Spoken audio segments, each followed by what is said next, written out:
The advice and opinions expressed by the host of Autism Live and her guests are meant solely as suggestion and should not be in any way construed as child-specific advice. Any choices you make in determining your child's treatment are completely at your own discretion. Dr. Doreen Granpeesheh is the Dr. Doreen is an expert in autism. Doreen Granpeesheh. Dr. Granpeesheh. Dr. Doreen Granpeesheh. Dr. Doreen Granpeesheh is a visionary in the field of autism. Now you can ask her questions on Ask Dr. Doreen.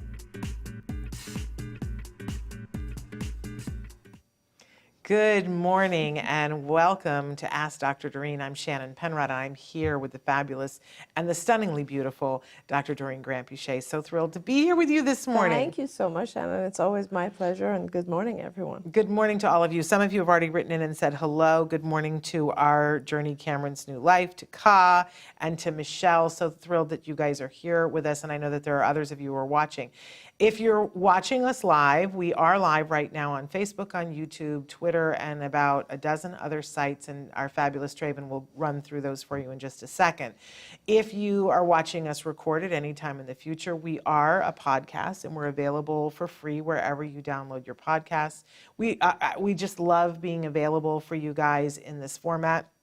If you watch the show, you know that Dr. Doreen Granpeesheh joins us once a week here for Ask Dr. Doreen, and she answers your questions live. So the chat is open right now.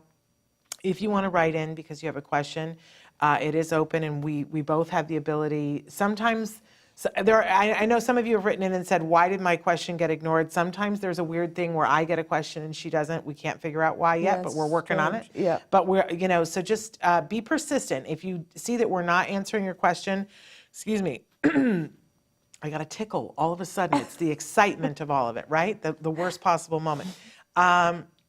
If you see that we're not answering your question, be persistent. We're really not avoiding anybody's question ever. So write your question in again. So thrilled to be here. If you don't know Dr. Granpeesheh, she's a true expert in this field of autism. I believe the preeminent expert in the field of autism in our time, really any time. She's been working in this field for more than 40, I said 40 years. More than 40. Oh, yeah. Excuse me. I'm going to need to take a drink. And it's just water, don't anybody worry. But working with a wide variety of people. Absolutely. And, today we will do our very best to answer your questions. And but please keep in mind that sometimes it is difficult for me to answer the questions because I don't know your child, and it wouldn't be fair for me to give you direct advice. But nevertheless, I will do my best to give you some guidance. And we love when you guys write in early, because sometime in the middle of the show, we get overloaded with questions, and then we never get to finish answering everybody's questions. So please feel free and go for it. It's like voting, write in early and often, right? Yes, right, absolutely. So there we go. And I love the disclaimer. There is no expert that can give individual advice in this format, right? So, but do be as specific as possible, and forgive my cough. And Dr. Granpeesheh will give you a tour of her beautiful mind and tell you things that you maybe hadn't considered, things to take back to the expert who has eyes on the situation. Absolutely. Okay. I want to start with a question that was written in last week, an update. I'm so glad. I think I got it. Okay. Hi, Shannon and Doreen. I want to update and ask you some questions. My son right now is 3 years, 6 months old. He's been in ABA since 3 years old. First 20 hours per week, and we are increasing per month. Right now he's in ABA for 50 hours per week in 3 different centers in Jakarta. 2 hours a week per sensory, and we've talked to this person before, so some of this is recap. 2 hours a week sensory integration and occupational therapy. After very intensive ABA this 1 month, he is increasing eye contact, tacting, labeling, manding, some intraverbals, answering questions, but still very little spontaneous sentence or comment, and not yet conversational sentence. He is also increasing in babbling, random speech, not functional, and also functional words. My question, what can we expect from the therapy? Can a very lot of ABA therapy cause an overdose? Is an increase in babbling between functional words after intensive ABA therapy, is it good or bad? Big hug from your fan in Jakarta, in Indonesia. They go on to say, how long does intensive ABA therapy last? What outcome will we see in the upcoming months or years? Right now, he is still in minimal verbal stimming. Can ABA therapy reduce or minimize, disappear the verbal stimming? My son can interact like hugging, kissing, saying goodbye, kiss by. He is sweet and cheerful, playful boy, and thank you very much. Would you like that to refer to? Because there was so much there. That's a great question. There's a lot there. Yeah. And I guess the first thing I want to say is, he's only been in therapy for 6 months. Yeah. So we cannot expect a massive change in 6 months. Generally speaking, and honestly, this is really fabulous change already in 6 months, because the fact that, all we expect in the first 6 months or so is what we call compliance, which basically means that the child is now responsive to the instructions given by the therapists and is showing interest in the therapy. And so the child will come and sit down and start actually engaging with the therapists and possibly imitating. And that's really about all you can expect in the first 6 months. A lot of times when those types of things happen, the challenging behaviors start to go down and decrease just because the child is now becoming more engaged, more involved, more communicative. They don't feel as frustrated. It sounds like you have a lovely, little boy who's cheerful, playful, sweet, and maybe and that's honestly, Shannon, a wonderful thing. But and it's even more wonderful that you've started therapy so young, because sometimes our kids become frustrated when they're 4 and 5 and 6 because they're not able to communicate. So you've kind of caught him at a very early age, and you are teaching him communication, which is wonderful and beautiful. So you're in a very, very good spot. 50 hours, there is not a scenario where you will be overdoing ABA. So let's just start with that. If you have the, luxury of having 50 hours, that's a wonderful thing, and there's no harm that's going to come of this. You're just going to want to make sure that you have plenty of time for fun activities as well. He is a little guy, and so we want to make sure that his program is packed with reinforcers, right? So when you do a 50-hour program, you want to make sure there's physical activity involved, as well as, of course, the stuff that you're working on, which is probably language and imitation and social behavior. But you want to make sure there's also creative activity, like arts and crafts, and play activity and physical activity, as I said. So it's kind of, you want to make sure your program is very, very, well-rounded. And so then I'm not worried at all. It's wonderful. Yes, you're going to have a little bit of an increase in babbling, not a problem. In fact, when we have kids who even their self-stimulatory, vocal self-stimulatory behavior increases, we don't get nervous about it at all. It's just vocalization that needs to get under control. So don't get nervous about it. It's a good thing. He is trying to communicate, and he's trying to learn the difference between words and sounds. So that is all very, very good. I'm not at all worried about anything that you wrote here. I'm very, very excited for you.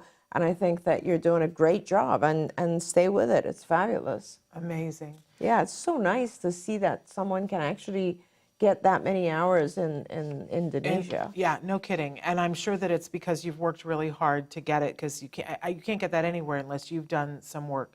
I will say that, you're coming from a place of doing ABA at the highest level and training people to do it at the highest level. Yeah. And that is your experience, and I'm ever so grateful for that and for your experience of ABA.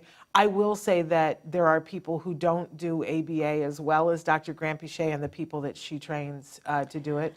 That exists in the world. Yes. So my one caution to this parent is about making sure that they are doing it the way you're saying, that it is reinforcing for him, that he's having a good time. This is, I think, one of the biggest things that I see when I'm talking with ABA, even with professionals, that I'm amazed sometimes if I'm talking to someone whose work I don't know, and we start talking about ABA, and there comes a point in the conversation when I realize, oh, they're not talking about what I'm talking about. Yeah. And because they're talking about endless DTT. This happened to me recently at a conference I was sitting in, and there were a group of people, professionals that were sitting there talking, and they were talking about some of the criticism of ABA, and I thought, well, I'm amongst my people. These are professionals. They clearly, and the one woman who I don't want to be telling tales, but it's I don't know her. I don't know the name of the organization that she works for, so I'm not going to say that. But she runs it. And she said to me, well, I do feel bad about the fact that early on in my career, I worked with a kid and I did 40 hours. And I said, oh my, how lucky for that family. And she goes, oh no, it was terrible. We just worked that child so hard. I still feel bad about it. And I said, but you played with her in between and you made it reinforcing. And she said, what? And I was appalled. Yeah. I was appalled. So please make sure that they are doing it the way that Dr. Granpeesheh says, that they are making it fun for your child, that they're making it, that the child is having a good time. Yeah, and so I'm so glad you actually said this, Shannon, because we should talk about this a little bit. Because it's the other side too. I kind of want to touch both sides of this. So, yes. And because I just saw the other side a couple days ago. And so the other... You mean where all they do is play, and it's all, what would you like to do now? And let's play, and it's all self-directed. Exactly. Yeah, that ain't it either. Or even if it's not self-directed, it's all natural environment type stuff. It's all... And here, so let's just talk about that. So the DTT portion of that we're talking about, the discrete trial portion, is very specific. It's like... discrete trial is a form of ABA, which is probably the most structured form of ABA. And what it is basically you give an instruction to the child, you wait a very specific amount of time for the child to respond, and then you reward that response if it is correct. You do not reward it if it is not correct. You also have the ability to give what's called a prompt, which you give when you give your instruction, and that prompt is kind of like something that makes it easier. And there's many different ways to prompt. You could, give a visual prompt. You could put the gestural prompt. You could put the hand of the child on the object. You could model the behavior you want, whatever. It's a whole bunch of prompts. But as you make something easier, then you eventually have to get back to the point of not prompting. Yeah. And then you have to make sure the child has learned. But doing this, so like when someone does ABA and they're doing discrete trial, they'll do about 10 trials of this, take data on that, and then do 10 more trials and so on and so forth. And you don't always have to do 10 trials, but it's good to do 10 trials because then it's just very easy to cache the data, right? To calculate the data. And you want to get to a point where the child's response is, unprompted response, is somewhere between 80 to 100% correct. And then you will put that object aside or that particular target skill aside, do another target the same way, and then you will rotate the two targets to make sure the child understood the concept. That's a very, very structured way of teaching ABA. And if you were to do 40 hours of that without throwing in lots and lots of reward, and in fact, one of the things that I always teach people is when you first sit down to do discrete trial, ask the child what they want as a reward. What do you want to work for? Yeah. And whether it's something, edible or a toy or an activity or whatever, make sure they have the motivation for that. So you have to really pack it in with lots of reward. And also, everything that is mastered, you want to kind of get up and make sure that it is generalized to the real environment, right? So it's a mixture, I guess, of when you do good ABA, it's a mixture of discrete trial, natural environment type stuff, and lots of reward. Now, the discrete trial to me is where the push forward is. And it's extremely important as well. So you can't push forward without giving a lot of fun and reward, but you also need that push forward because sometimes, let's say a parent comes to you and they're just like their child is running around, has absolutely no ability to communicate, etc. And the team starts to do a lot of just natural environment type stuff. And now the child is responding, but a lot of the time that they're responding, it's kind of prompted or it's an imitation of a modeling of the behavior of the therapist. and it's not fully mastered, but it appears pretty good because there's like a whole bunch of people kind of interacting with the child. Yep. And they're sort of like, what did I say? No. And they're just like, it's natural conversation, but it isn't really, the child would probably not do very well on their own. Right. So I really think it's important to make sure that you have both. You're not just wasting time and playing, but you're also not being so strict that it's aversive to the child. It's got to be a combination of learning and reward, and then that works. So you know how I explain this to parents? You remember how when we were doing the SATs and our kids were doing the SATs, all the analogies that, Sure. car is The to hardest. fish is whatever. And so I always say, okay, so DTT is to ABA what steering wheel is to car. Okay, there you go. Oh, that's a Right? great And I say to analogy. people, Wow. I say, because, here's the thing. I love if that. you were going to drive to Vegas and somebody handed you a car without a steering wheel, you would go, I'm going to have a really hard time getting there. You would need the steering wheel. But if I said to you, here's a steering wheel, go to Vegas, you're done. Yep. Right? You really shouldn't be going without both. That's so good. That's really great. I love that. And but for people who think that DTT is the whole car, I'm like, excuse me, it is not. Right. It is right. not the whole car. No, not by any means. By any means. Right. But you really can't get far in a car without a steering wheel. Absolutely. Because you'd be, you might run into the ditch. Absolutely. And after a certain point, you stop even doing DTT because now a lot of the content that you're teaching is very, very natural, and you can't really teach it in a DTT format. The DTT format is, I think, the first maybe 2 years or so is part of the program. In the third, fourth year of the program, when you're really doing a lot of generalization, play, social behavior, etc., Yeah. DTT is pretty much gone. But DTT is the part that you guys see in videos that you go, that looks robotic. The other example that I give people all the time is I say, let's talk about ballet. And that if I were just to go in and Absolutely. show a ballerina doing a plie and say that's ballet, it would not be that. But you can't become a ballerina who can dance and do the whole thing unless Absolutely. you've done some of those rudimentary things. Anytime you take dance, they say, they will do this very robotic thing and say, put your left foot here, now put your right foot here. That is not done. Right. That's just the Right. beginning. Right.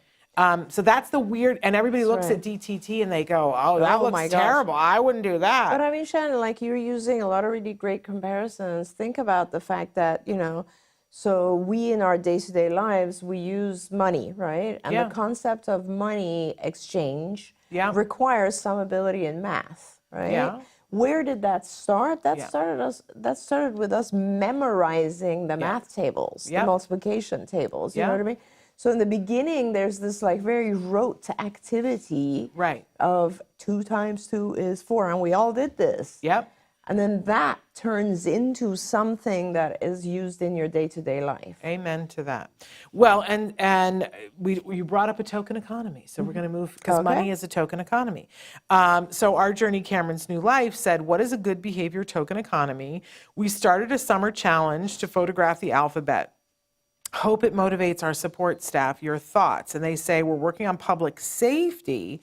So challenge is collecting pictures in public places of the alphabet while they stay safe. There's a lot going on there. Yeah, I'm not sure I understand the question.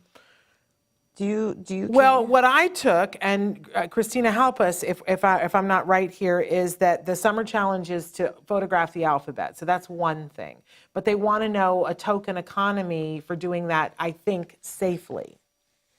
So that every Okay. time he behaves safely. What I'm concerned about is a token economy something you should use when it's a safety issue? Well, you can. It always depends. But I mean, what is photographing the alphabet? So where they've given him a camera and he goes out into public and they want him aware of the surroundings. So they're like, Is that- do you fine. think what that I is? definitely think that's what it is. Christina, help us if I'm off in La La Land. Yeah. Why don't you give us a little bit more information? Okay, and then Christina, let's come now? back to that one. But Susie B. wrote in and said, how do we get our son to sit through a haircut? He's almost 8. It's getting tougher every time. Yeah. Parker wrote in and said, haircuts are usually a sensory nightmare for kids Yeah. on the spectrum. Yep. and that his parents, he says, I know parents who had to get a barber's license so they can cut their hair in the group home that their kids live in. Wow, because they won't let them cut unless they have a barber's for their own children. They do have calming clippers out there, and haircuts are all about trust. Find a good barber or stylist that is good in and trust the process. I will say that we've had Jim the barber on the show before. He's the big famous guy in England, and he started an association of people in England that learn how to cut hair for people that have sensory issues. Yes. And he's the one that years ago they first showed the picture of the little boy laying on his belly in the barber shop, and him getting down on the floor on his belly too to cut his hair. And that's Jim the barber. Boy, he's willing to go that extra mile so to cool. meet the kids wherever they are.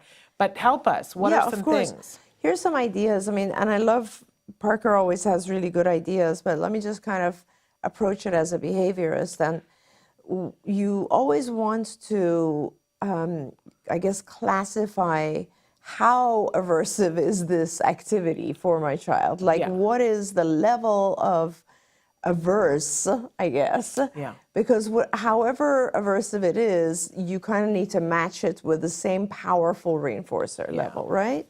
So let's find out. First of all, we talk about it being sensory. Is it a sensory issue that has to do with touching the scalp? Or is it a sensory issue that has to do with sound?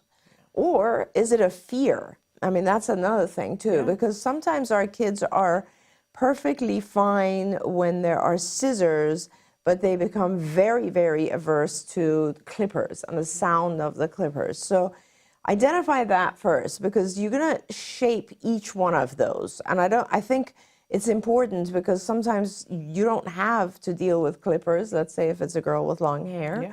Sometimes it's not even an issue when it has to do with like just clipping hair. Find out exactly what it is. And you can, if it's, you know your child, and you know if your child is, you touch their scalp or if you move their hair in different ways, if that bothers them. And if that bothers them, then it is a sensory thing that has to do with the movement of the hair. She wrote back in, she says he's okay with the clippers. I believe it's the hair falling on him. And can I tell you, when Jem was little, I remember one of his first haircuts, because he would squirm and be everywhere, so we put him in the high chair to do it, to contain him. And he had all these curls. I don't know if you guys realize I have like insanely curly hair, and when he was little, he did too. And then his went straight all of a sudden, but we cut off his curls and they fell onto the little tray. And he cried, and he kept taking them and going like this to put them back because it was a part of him. Yeah. And he didn't understand. Yeah, how interesting. And that's but also, how about, like, I hate it, the sensory thing of when they cut my hair and there's those little, like, pins and needles. The tiny little ones. Oh, I have to take a shower immediately after haircut. Doesn't matter what they put on me, drives me absolutely bat, you know what. That's interesting. So that's honestly the thought of, that it bothers the child when it falls on them is not something I would have thought of. And this is the thing with our kids. They have these different sensory things so, that if that is the exact thing, then I would recommend that you, Shannon just brought up another concept, which is it the actual feeling of the thing falling on them? Or is it that they're afraid that you're chopping off a piece of them because they don't understand the concept that hair regrows, right? Yeah. So again, with all of these, once you've identified exactly what it is, I would practice it. You can practice it on a doll. I mean, there are a lot of dolls now that are just for haircuts, right? Yeah. And you can actually give control to the child, allow the child to use those doll clippers or scissors and cut the hair of the doll and make sure look how beautiful it looks, and she's happy or he's happy or whatever it is. If it's a sensory thing where you're practicing it on the child, please make sure that you do it in a very, very gradual thing. This is one of the things you and I talk about often, is that we try to teach our kids things that are happening in day-to-day life, and we do it when it's supposed to happen, as opposed to doing a practice round. Yeah. Do you know what I mean? So like, for instance, a lot of times when I say you want to introduce your child to going to the doctor, right? And they're nervous to go to the doctor. I hate to tell you, but the way to do it is to actually just drive to the doctor's office, reward the child, and come back home. Yeah. Then the next day, and you could do this with the hair salon too. So the next day you would actually go in, say hello to the hairdresser, and then come back home. And then the next day you might go there and watch another child get a haircut and give your child a big reward, you know, like they give lollipops or whatever. Stickers. And then come home, stickers, and then come home. And gradually, as your child acclimates to that place, the fear of that place goes away. And a lot of the kids' barbershops are really fun now. Oh, yeah. They have like cars you can ride around in and all that sort of stuff. And by the way, you can also practice this at home if you just get one of those, the thing that they put around you, like the apron. Yeah. And just have it at home. Like practice the concept of putting the apron on the child. Maybe do a tiny little cut so that it falls, and laugh together and enjoy it, and maybe even make a craft with the hair or something like that. Because it's all about the experience of the child. In their mind, this is somehow producing fear. It's not about forcing them through it. Like, I just want to be very clear about that. Thank you. It is not about that. That is, I can't, when you have terror, which our kids experience sometimes for whatever reason, there's no amount of reward that's going to balance that out, because they're in terror. You know what I mean? So it's about doing it so slowly and pairing it with a lot of reward that the whole experience is not fear-evoking anymore. It's funny because, you know, we've already started working on the toy guide for this year.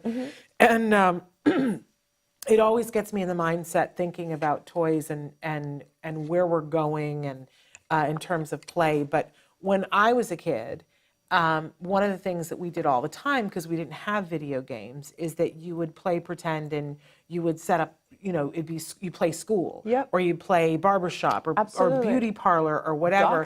Doctor's office. We did all of that, right? And I see that with toys, we're starting to have a return to it in real life, but we're also having a return to it in terms of virtual video games, which I think is super important too. Because for about 20 years, we kind of removed that from the equation. Like I'm going to try that sociodramatic play of I'm going to be someone other than who I am, and I'm going to dress up, and I'm going to be the dentist right now, and I'm going to be the doctor, and you know. It's super important for our kids. It's rehearsal. Absolutely. We rehearse fire drills for a reason. That's right. And Shannon, you bring up a really good point, because as we know, one of the areas that our children struggle with, and it impacts multiple areas of functioning, is that whole concept of perspective taking. Theory of mind.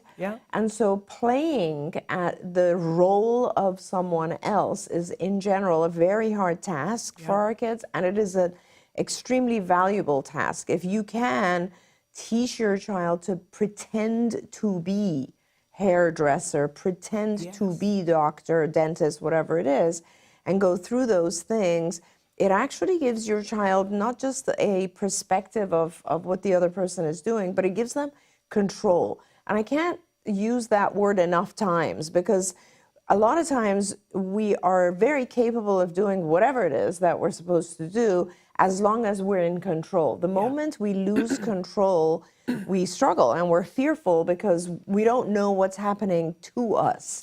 As opposed to, okay, I'm going to do something myself, then I'm going to do it step by step. Yeah, absolutely. She says it's a great idea. She's going to have him practice on the doll.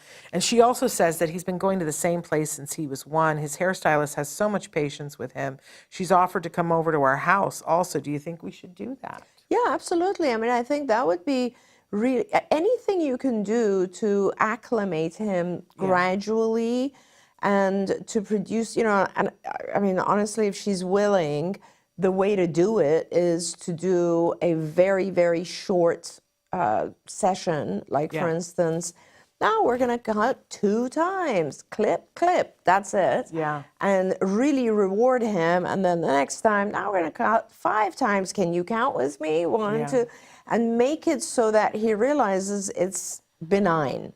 And then, of course, you know, I to this day hate going to the dentist. So Pick me. I'm the person that requests the dentist put on something on TV. Yes, And right. of course, for kids, they have those now at salons. And yeah.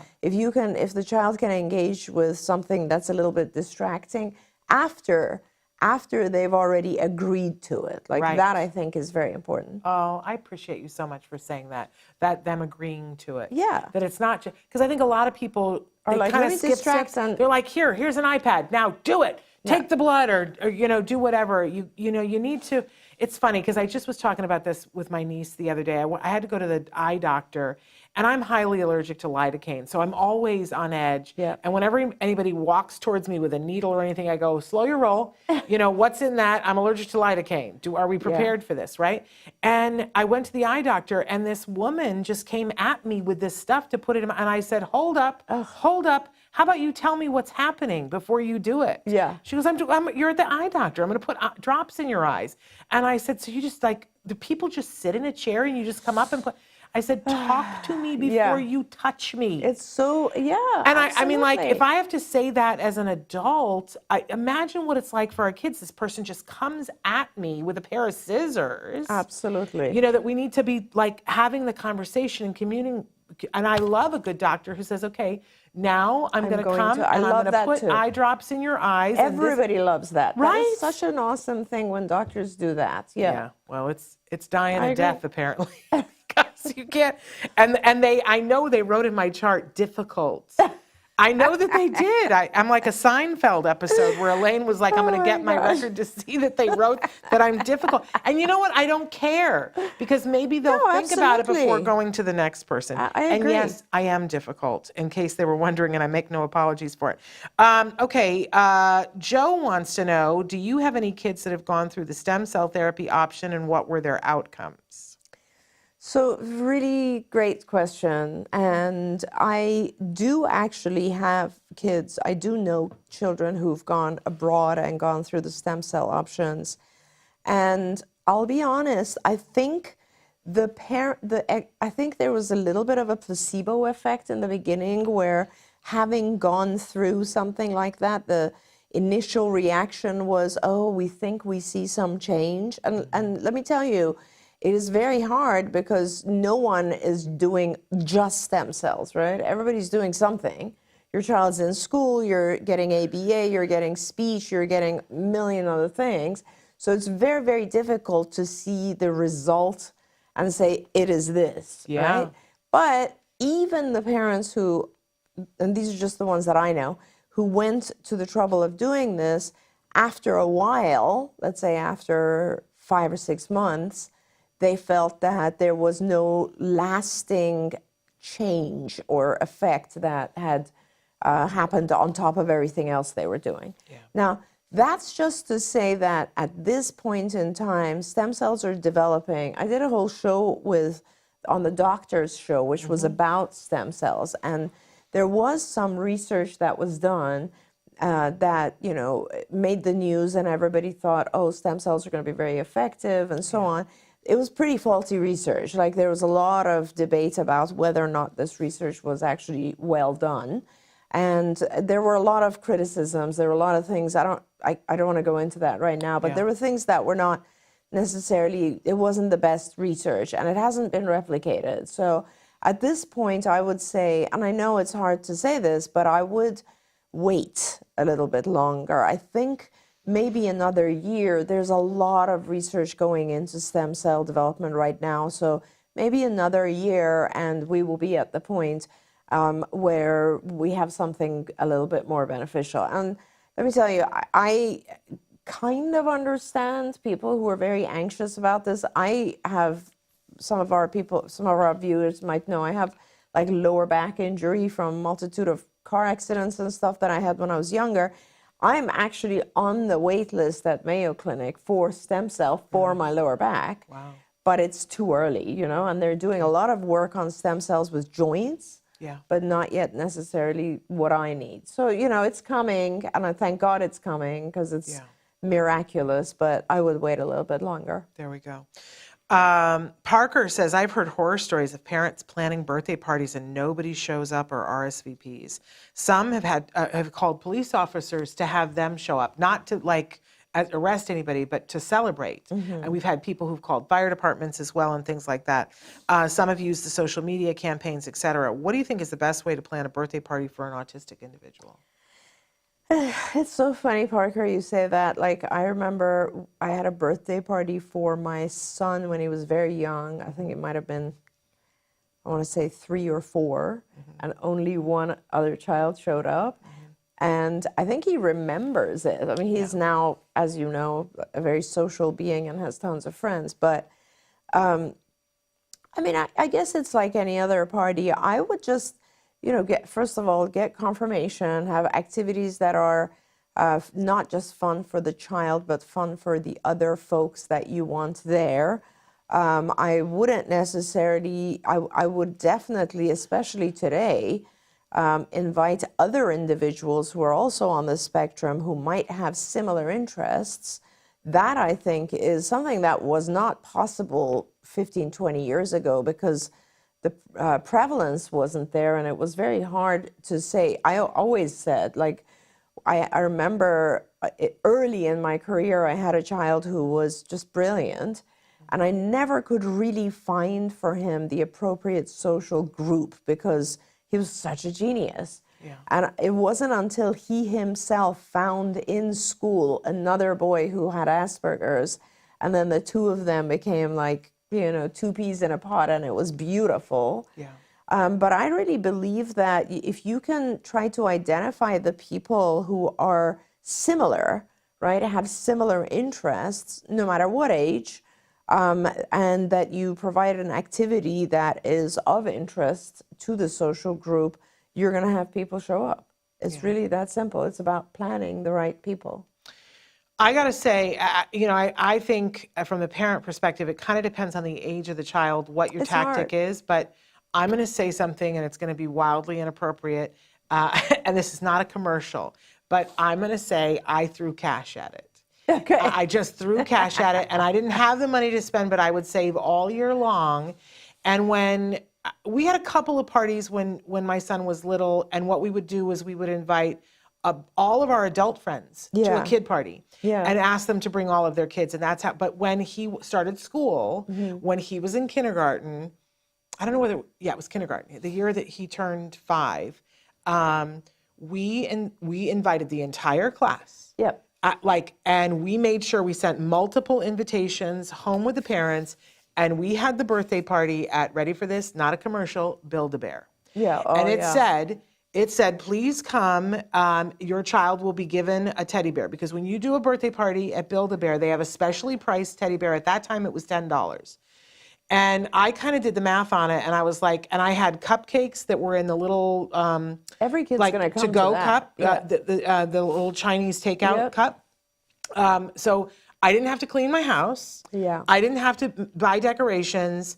We did the Build-A-Bear. And when you do the Build-A-Bear, I'm going to say this, I don't know if it's like this now, but it was at that time. So it was several $100s, because not only did every single kid in the class come, they brought their siblings. Oh dear. It was so much money. I about had a heart attack in the store.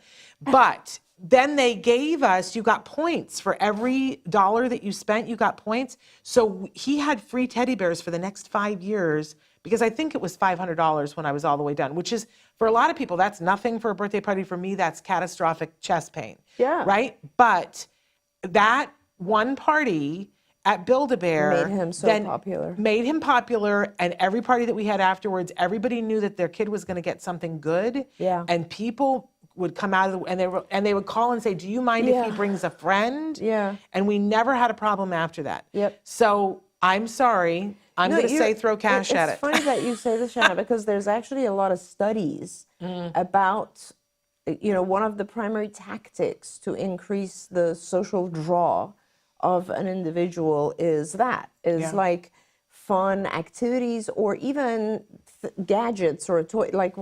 There's a lot of research that says, hey, if you want other kids to play with your child, have them take something very interesting to school once a week, and others will be drawn to that object. And absolutely, I mean, if you can throw a party that is attractive, go for it. That's the way to go, for sure. And Build-A-Bear loved it because not only, you know, did they have my $500, but for the parents there were parents where my son went to kindergarten, you know, there was a lot of disparity between income in the classroom. So there were a lot of kids that might be their only teddy bear that they got, and we felt good about that. But for the kids whose families had a little bit more money, then they ended up buying 2 outfits for the bear. And the Build-A-Bear people were like, you can throw a pet party here whenever you want, anytime Shannon. you want. And we would come back every special occasion because I had this card that had all these Build-A-Bear points on it, and he got a teddy bear for every wonderful thing. It was the party that kept on giving. It was probably the best $500 I ever spent. Absolutely, and you know, you as a parent have to also be aware that that environment might not be right for your child because it's too noisy, it's too stimulating. I don't know. Like, I remember going to parties at Chuck E. Cheese where I wanted to kill myself. I was like, oh my God, I can't do this. Like, it's 5 too more much. minutes. So you have to also be very wary of that sort of stuff with your child, but there's no question. If you can provide goodies and like a fun activity and promote that so everybody kind of knows this is the fun house. It's kind of like everybody knows which house in the neighborhood is the one where they give the big candy bars for Halloween, and everybody knows it, right? That's it. That's it. And so you got to throw that kind of birthday party. You know, when Charlie, my youngest, was little, so for all my kids, I used to throw these parties where it was like swimming, and we'd have one of those things, you know, caterpillars or bouncy house or whatever it is. And it was so difficult, but I would be out there the entire day, all day, with not just the kids, but with the parents. And I'm telling you, these parties, forget about making her popular. They made me, every time I'd go to a school event, the parents were like, I reserved you a seat. Because they want their kid to be invited back to the party. That event, It's crazy. And can I say that when my son got older, we did the Friday afternoon video club that he had when he was in junior high, because we were struggling for him to make friends now that he was switching classes. So he got to invite 3 friends over every Friday afternoon, and I would have all the snacks. I would go get In-N-Out drive-through. I would, you know, there would be milkshakes and things. So awesome. And I never like they could throw popcorn in our living room, and I just let them do it. And it turned into a thing where people were like, how do I get my kid invited to the Friday afternoon? I love it. And here was the other part about it was you could only come if your grades, if you were passing everything, all your classes. And parents would go, is there any way that I can get my child invited to your Friday afternoon club thing? I love it. You know, you got to work it, you guys. And it's terrible, and it's hard. Okay. We got to go. Kai had written in and said, my son cannot seem to get good ABA. He will start, and then the BI will quit or move. It's been so hard. He also just sits at a desk the whole time, so my son feels like he's back at school. Okay. So we're all going to have a moment, right? I hear you. First of all, it's a pretty crazy time right now in the behavior health industry. I mean, I know that it's the same in a lot of different areas as well in terms of people going back to work. It seems to be very, very difficult for people to actually go back to work after COVID and actually being able to work at home. I think that has been an extremely difficult transition for people. You know, a lot of agencies, I think their behavior intervention people, so their behavior technicians, are young, and they are recruited to these positions. And these days, by the way, a lot of organizations give these folks signing bonuses. So as soon as you come on, you get a couple of $100.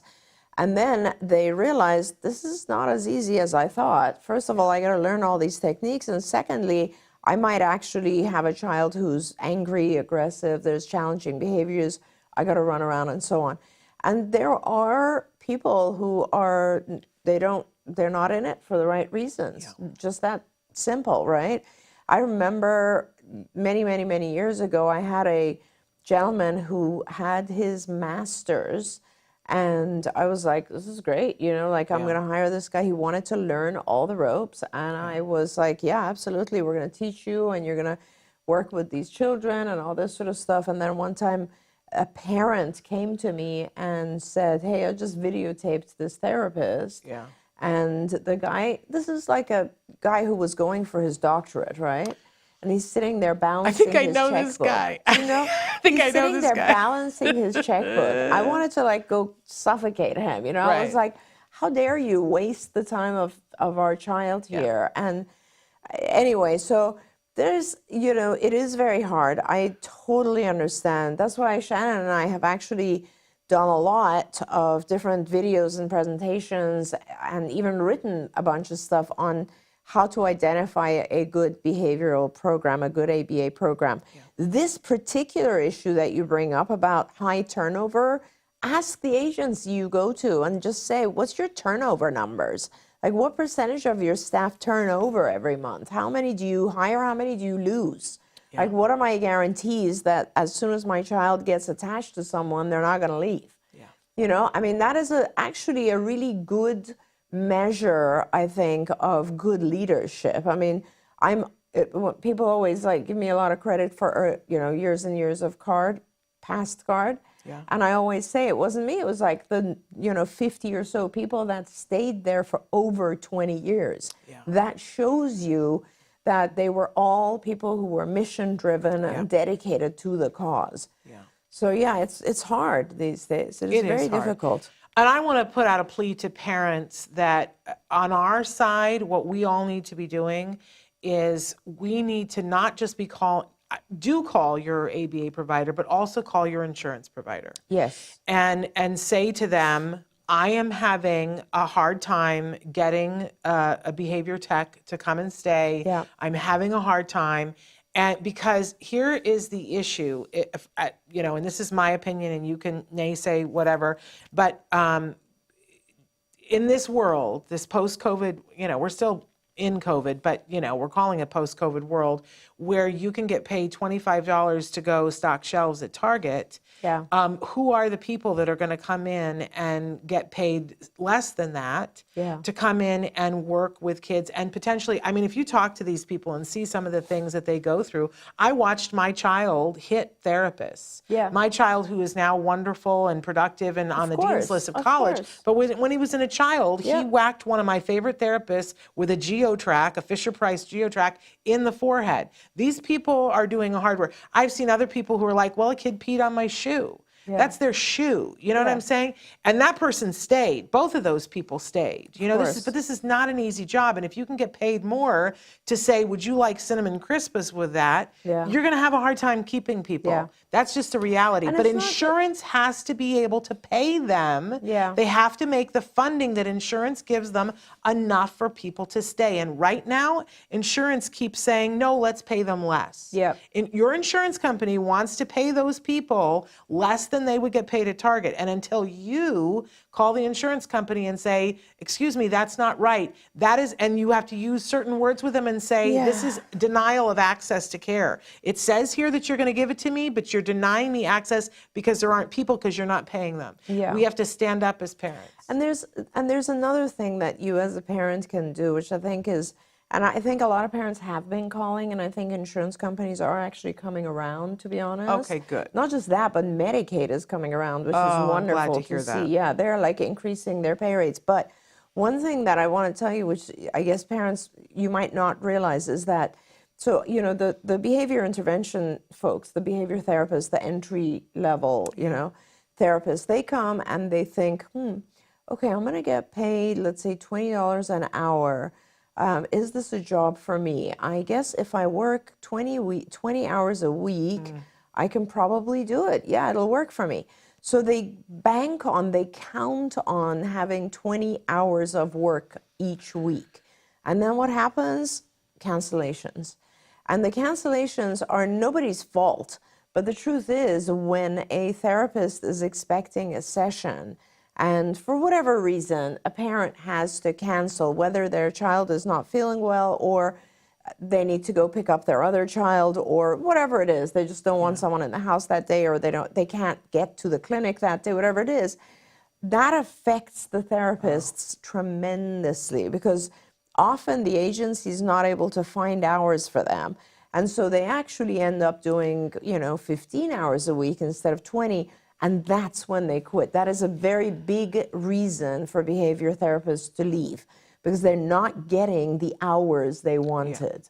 And so that's another thing you can do, is just make sure that you're always available. Right? Use your hours, use all of them. Ari wrote in a few weeks ago regarding their son's self-injurious stimming, and I had asked him to email me with more information. He said they hasn't had a chance to do that they've been in crisis mode, but that they will soon, and they've been trying all types of replacements, but nothing is working. I think we still got to wait for the email, right? Yeah, or Ari, I mean, you can also, if it's easier for you and we'll talk about it a little bit now without having all the information we need, but if it is easier for you, please feel free to just, write in your comments here.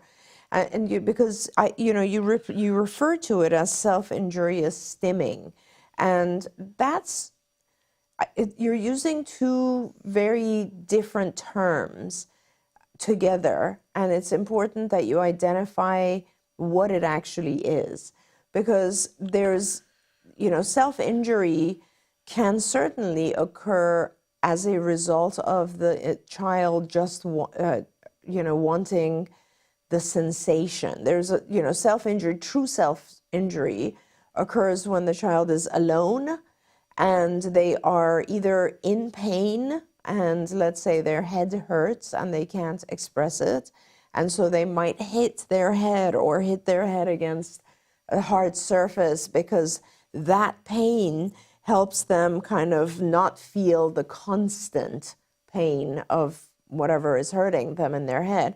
Or it could be something like, they have tinnitus ringing in the ears, and so they're hitting their ears in order to make that constant sound stop. It certainly could be. And that is what I would refer to as self-stimulatory behavior, or stimming. But then also, self-injurious behavior also occurs when a child is, like, you tell them to do something and they don't want to do it, and they will hit themselves, and the entire universe will panic and back off, and not because, okay, you don't want to do it, I'm going to leave you alone. Please don't hit yourself, because it's a scary thing, right? Self-injurious behavior can also occur when a child wants something and they don't have access to it. I want that. No, give it to me. And then they get what they want. So it again becomes super important, if you want to take a step towards figuring out how to fix this. The first step is to figure out what is the function. What is actually happening before your child does this self-injurious behavior? Is it self-stimulatory? He's given you more information about it. Great. He says he bangs his hand, wrist, and knuckles, and it's causing swelling and bruises. Right. And then the question really becomes not necessarily just the actual behavior. You're describing the topography of the behavior, which is important, but what happens before it? Why does he do that? Does he do that when a demand is placed? It's not attention seeking. He likes how it feels when he bangs. How do we know that, Ari? How do we know that? Because I totally could be that it's not attention seeking. Does he do it when he's alone? Let me ask you that question. Does he do it when he's alone and no one has placed any demand, asked for anything? There's no stimuli around him that he cannot access. He says he does it when there are no demands. But does he do it when he's alone? And I think he just said yes. Okay. Okay. So Ari, you're at the point where you need to see doctors to try to figure out what it is that is causing him either pain or hyperstimulation that he's trying to control. I would immediately order a safety helmet, first of all, which are helmets that are padded, and you can actually control the pressure. Let me give you a recommendation, something that I've tried with a few of my kids that has really helped. I don't know the name of this thing, but it's really interesting how I came about this. I occasionally had migraines. I don't, fortunately, anymore, but I used to, and ice always helped me. My husband somehow found this thing that is a hat that has ice packs in it. And it puts a little bit of, it's elastic material, it puts a little bit of pressure on your head, and it's cooling. And let me tell you, it is an incredible item. And once I had that, I had a child who was self-injurious, and with his head particularly. And I thought to myself, why not? Let's try this. He might enjoy the pressure. The coolness might stop it. You cannot believe how fast it stopped his hitting of his head. It was unbelievable. He learned very quickly to ask for this thing, and he would put it on and he would go about his day.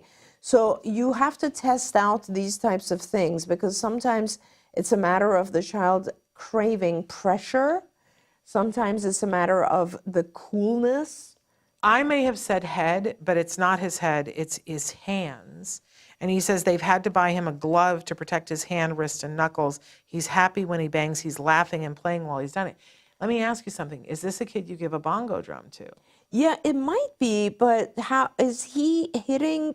When you say he bangs his hands against objects or together? Can you maybe describe that to us? Because it says to protect his hand, wrist, and knuckles. It sounds like he's is just hanging. Yeah.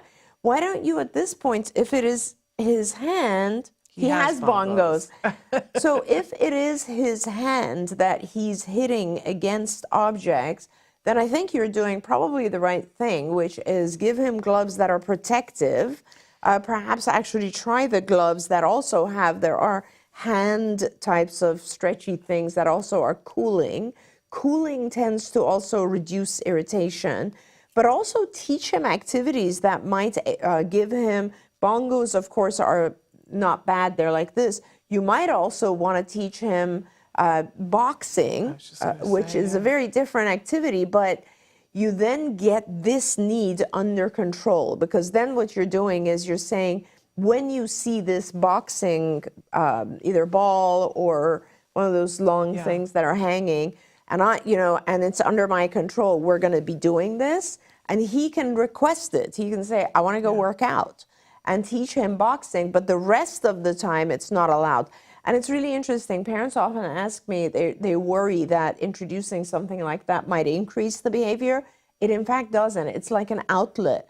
It allows your child to use that particular item or skill, and then the rest of the time he's just not doing it because it's not allowed. It's only allowed in those circumstances. With the gloves on, with the punching gloves on. That's right. Okay, I love that. We're just about out of time. I do want to address, though, that somebody wrote in, Susie B said that in her case, it's the therapist canceling on her. And I think that also happens. Huge. And I want to say to parents, and then I want you to speak on it. This is a group of young people that are young and they have other things going on. And what I found as a parent is that when I had somebody who would cancel on me, what I would say is I would sit that person down. And I didn't ask permission from my provider, but I would sit that person down the next time they were with my child, and I would say, I want to make you aware of the fact that we are a family that's trying to do X number of hours a week. You canceled this session. When are we going to be able to make it up? Because otherwise my child will lose that funding, and here's where we're trying to get, and I'm not going to have you stand in the way of that. Yeah. And so I would say, how are we going to reschedule that? And quickly what got known was that I was not the parent to cancel on. Right. That I was going to chase you down until you came, and then I was going to request for you to be off our case. Yeah. But that I was going to be the parent, like Dr. Granpeesheh explained, that if you had hours scheduled with me and you wanted your hours, I was never going to cancel on you. Right. I was going to find a way to do those hours. So, be fair. I don't think I was mean when I would say it, but I would sit down and go, listen, here's what we're trying to do. That's right. And you canceled. I understand you have a life, you have things. How can we reschedule this? That's right. I'm not losing that funding. That's exactly right. And you also were a very rewarding parent. Oh, I always. So that's the other side of it, is like always. when you have those talks, and a lot of times, Shannon, that is so important. It's like so many people just avoid confrontation, right? As parents, we're like, oh my God, one more thing I have to do. But it's like, if you are able to go and talk to the therapist and say, listen, I understand you have other stuff going on, but please, this is my child's life. This is very important. If you can't take this seriously, you shouldn't be here. Let's talk about this because I really want you on this team. That is one part of it. But the other part of it is also just rewarding those folks who do show up and every single time telling them what a good job you did, telling their supervisors, making sure that they're noticed in their company, and that sort of thing as well. I totally agree with that. All right, we're past time. Traven's getting the hook. Thank you so much for Always being a here. pleasure. And thank you Ari, for yes, being so please do write in. For more Yes, information. and Dark Angel has come, and I apologize to those of you whose questions, there were questions at the end I didn't get to. Please write in early. I try hard, but I can't get to all of them. We're back tomorrow. Tomorrow we're doing a whole show on why is diet important in ABA. Oh, great. So we're doing that whole show, and then don't forget on Thursday, it's Let's Talk Autism with Shannon and Nancy. We've got an amazing parent, Dr. Granpeesheh, who wants to talk with all of you about the fight that he had to get his insurance to fund ABA in the school. Oh, wow. Oh, very good. There we go. Whole other new topic of conversation, right? So he'll be with us, with Nancy and I, on Thursday. But we're back tomorrow talking about diet. Until then, give your kiddos a hug from me and one for you too. Bye-bye for now. Bye, everyone.